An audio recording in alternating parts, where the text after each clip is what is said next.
Thursday. It is, believe it or not, and it is kind of hard for me to wrap my head around. It is already the 9th day of December. The 9th day of December.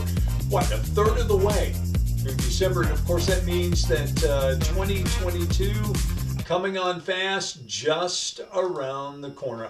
I'm Dan Gresham. Welcome into my house this morning. Hence, Dan's at home update. This is not a newscast. This is not on the set. This is not written. This is just you and I having conversation. This is just me very casually talking about some of the things that are going on in our world and in our community. And we offer you the chance to talk back. This is not a one-way conversation. It's really easy to do, too. All you have to do is put a comment up just like you would if you were going to any other Facebook post. We also, by the way, stream this on YouTube. It's Dan's at Home. That's what the YouTube page is called.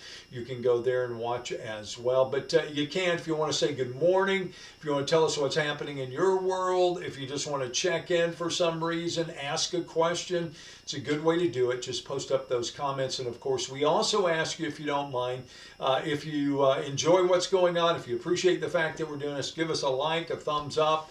That way we can take a few minutes and talk to the folks at Facebook, let them know that you're watching, and also let our bosses know that there are people who actually watch our at-home update. So that would be very much appreciated as well. And again, if you want to say good morning, I read every comment.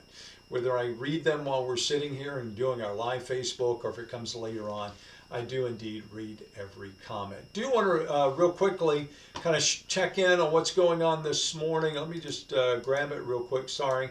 I'm getting every button except the right one to show you what's going on. If you're headed out this morning, if you haven't been out yet, remember you can always go to the weather tab, kfdm.com, and then you can go and check out Doppler radar. Here it is, interactive radar. What that means essentially is that you can go in and you can look at all the different areas of the country. Interactive meaning I can pull it out, take a bigger look if I want to. I can come all the way out. I can see the entire nation if I want to, and you can see a good portion of the rain or a small portion there. The bigger portion up to the northwest, and that, guess what, is, yes indeed, coming this direction. So that's probably going to be something that we're going to have to worry about, something that we're going to see. But if we look a little bit closer this morning here to southeast Texas, you can see there's a few light showers just north of Lumberton, and that's probably going to be the situation for most of the day. If we see something, it is in fact going to be light in nature. It's not going to be a lot of heavy stuff going on today. We'll save that for later in the week, and then we will probably see some more rain Thursday, Friday. You can also check the forecast on the same page. All you have to do is go back to that page, and there you go. It is all popped up right there for you, Thursday, Friday, all the way. And look at Sunday, a high of 60, Monday 71, and a high on Saturday of 65. So we do have some weather changes coming our way. We'll, of course, be updating that on our programs, but also here on the website as well. All right, let's check out some headlines for you this morning.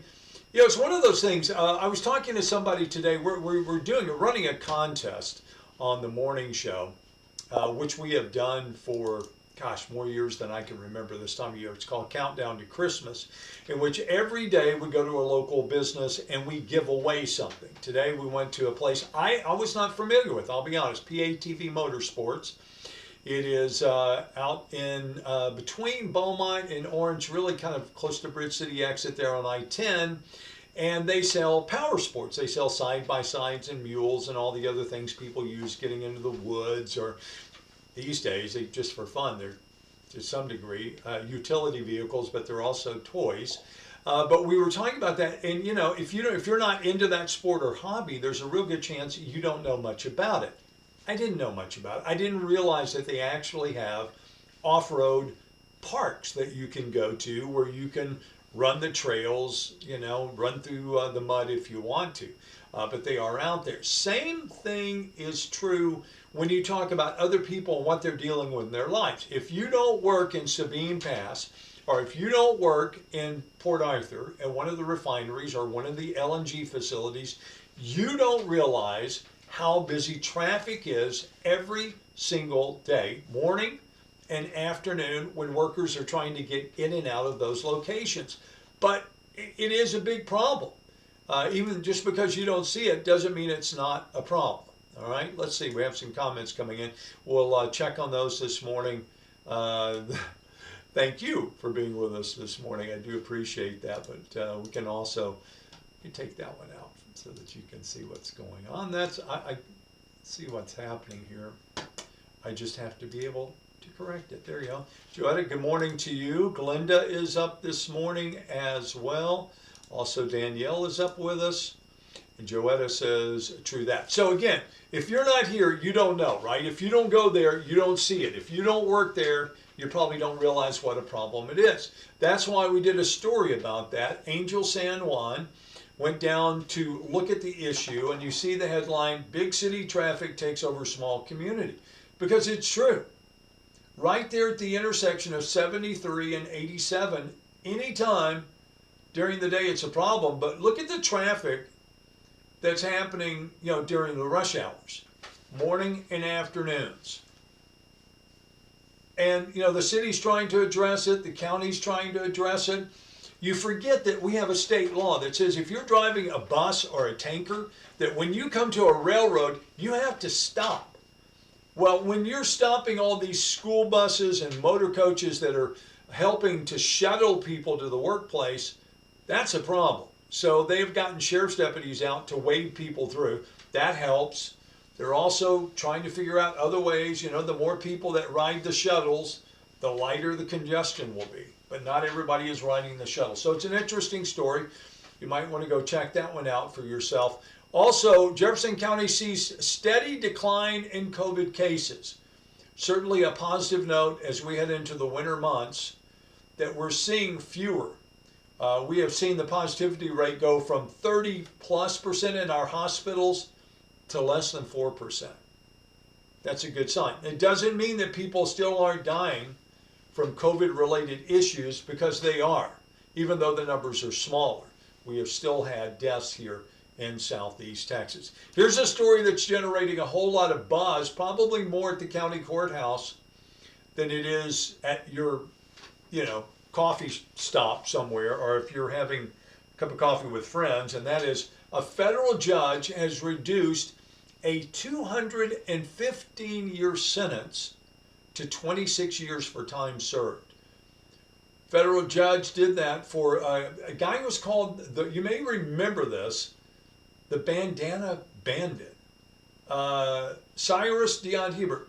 4 counts of bank robbery, 11 counts of using a firearm to commit a violent crime, and several other charges. This is back in 97. He got 215 years.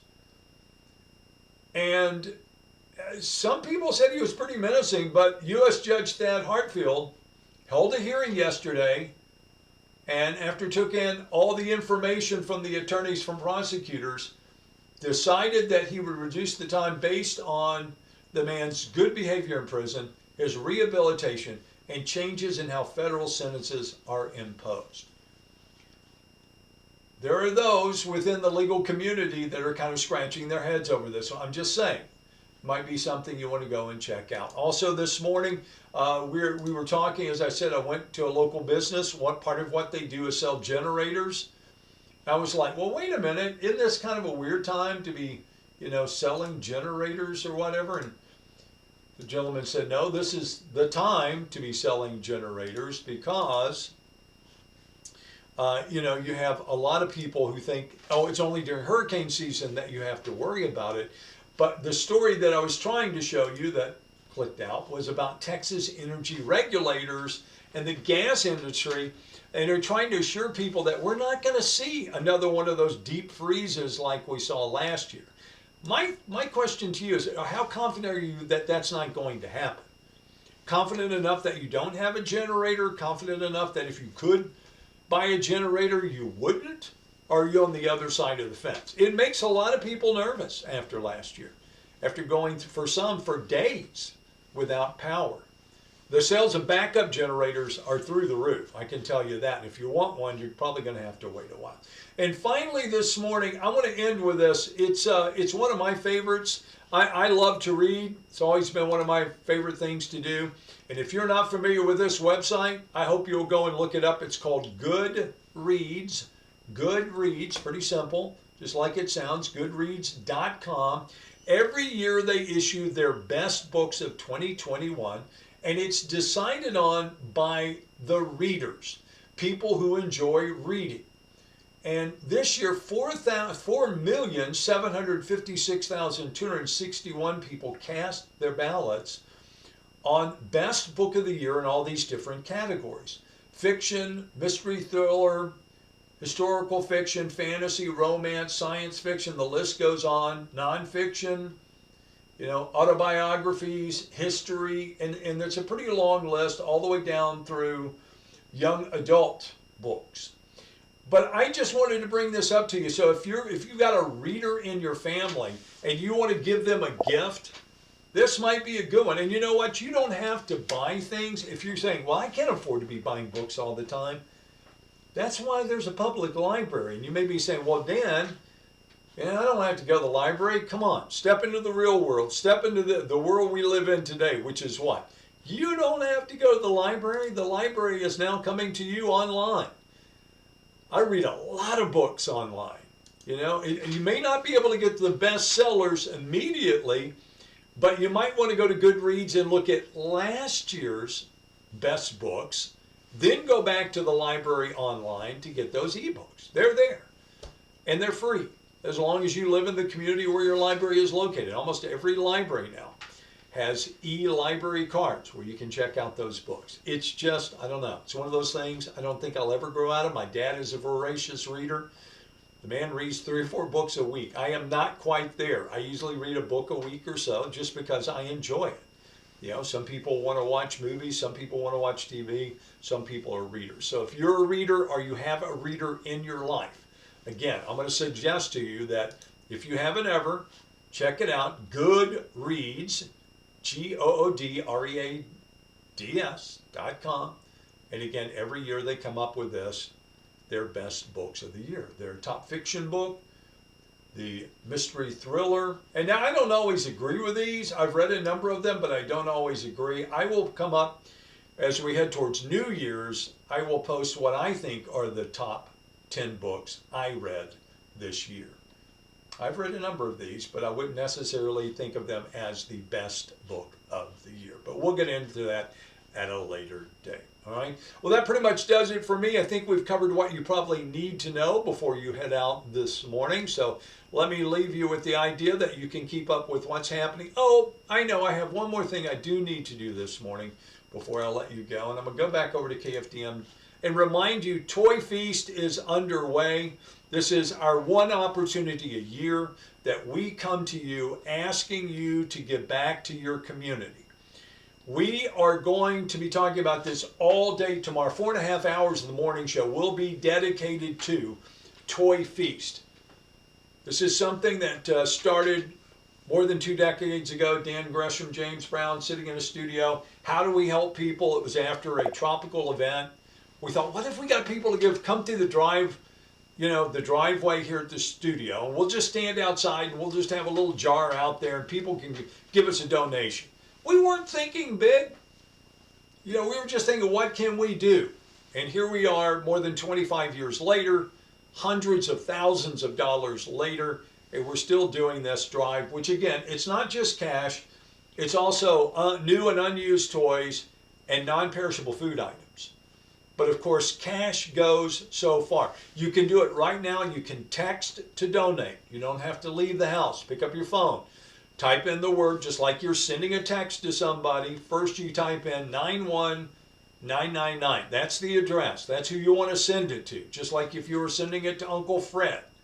And then you want to type in the message is Toy Feast. You hit send, you'll get a message back from what's called Mobile Cause. They'll ask you, do you want to donate your money to the United Way, Women and Children's Shelter, Nutrition and Services for Seniors, that's Meals on Wheels, the Southeast Texas Food Bank, or the Salvation Army, or you can say, I just want to give it to the United Way and let them to decide where the money goes. All of those work. Again, Toy Feast, 91999. And then we will take that money. All of it will stay right here. None of it goes anyplace else. All the money we raise, we've raised already more than close to $6,000. All that money will stay right here. None of it is going to Dallas. None of it's. This is your chance to make an impact. When we say cash is king, it is, because agencies can use cash and do a lot of things. For example, you give a canned good, but it's a canned good, and they look at, okay, how are we going to make this happen? You give cash, they can go buy the canned goods that they need. We talked to the Food Bank of Southeast Texas this morning. Their statistic is for every dollar you donate, it can translate into 3 meals. 3 meals. So think about that.